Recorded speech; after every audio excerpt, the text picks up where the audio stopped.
The Beethoven Sonata, Opus 31, number 3 in E flat, is nicknamed La Chasse, or The Chase. This absolutely came in much later, after Beethoven had actually played and published this work. I believe the publishers wanted to name the sonata, obviously to make a better sales, and the La Chasse absolutely comes in from the last movement,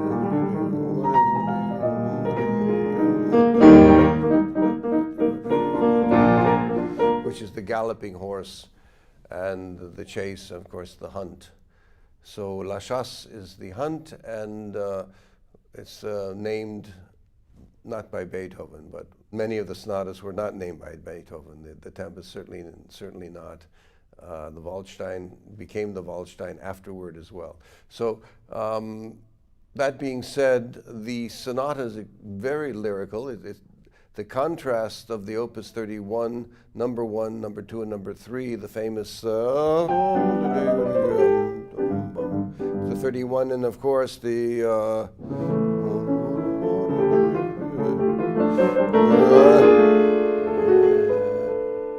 Opus 31, number 2, the famous Tempest Sonata. This was named after someone asked Beethoven, do you have any key to this sonata? He said, read the Tempest of Shakespeare. So this is a curiosity, but not terribly significant. In this particular case, none of these sonatas of the Opus 31 are dedicated to any single person, which I found curious, but nevertheless, Beethoven decided to publish them without a dedication. There's a certain wistfulness in the opening of this Opus 31, which is interesting. And is often in German, or in the German-speaking countries, referred to as liebst du mich, love me, which has a certain poetic utterance. Has no significance whatsoever in the meaning of the piece, but it has a certain beauty to it. And also the fact that he's starting it on this chord, which is really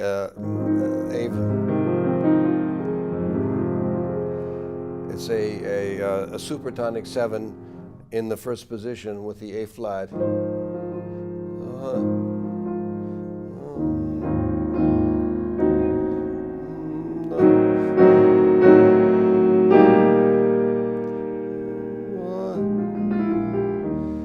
A kind of recitativo, a kind of poetic thought prior to actually coming into a tonic situation. Schumann, of course, was always starting on something other than his tonic. This is a piece that obviously does not start on the tonic. So you have something which is really quite beautiful and quite extraordinary, the opening, where he builds it up chromatically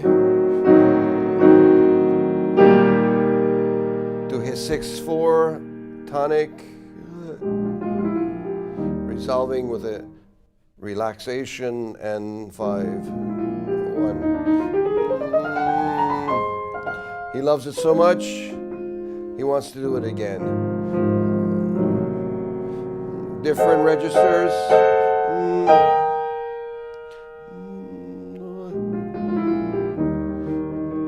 And continuing onward. One of the most important things to think about in playing this piece is how to orchestrate the opening chord and getting this absolutely exquisite sound.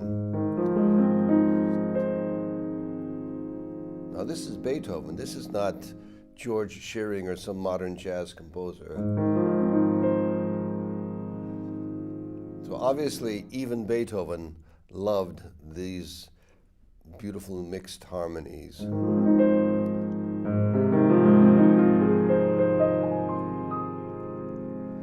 And voicing the instrument is so important.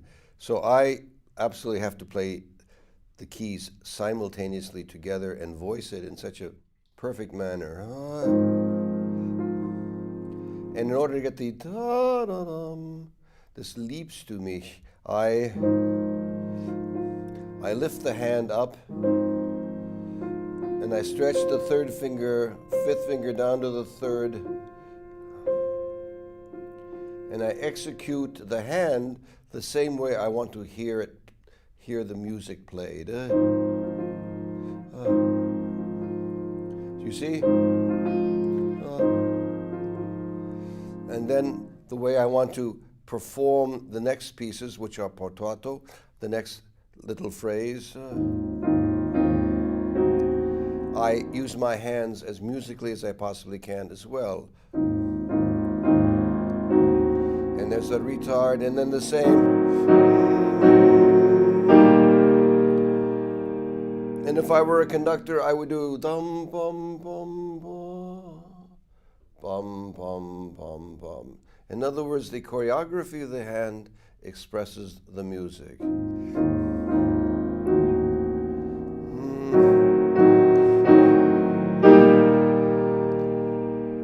And then the relaxation of chorus.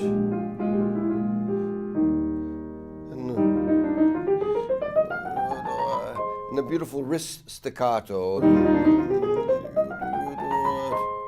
Same there. See the hand?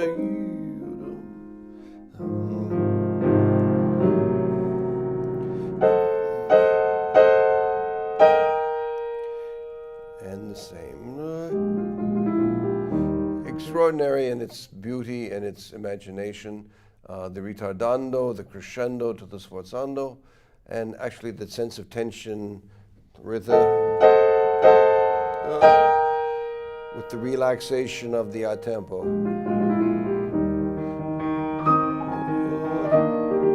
Here you have Beethoven.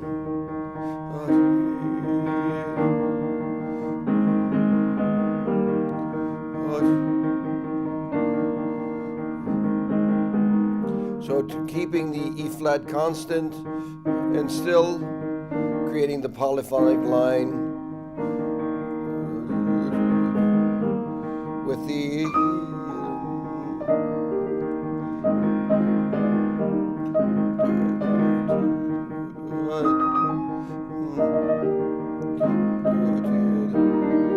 bouncing hands.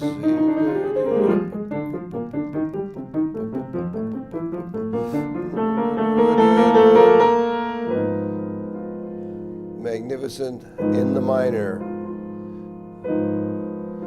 Not with a stiff hand, but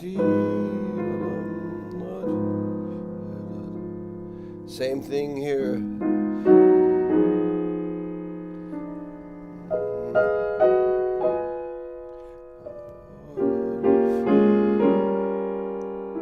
Down, up, down. Allowing the hand to express the music. Down, up, dum, bum, bum, bum, bum. Bouncing with the hand, bum, bum.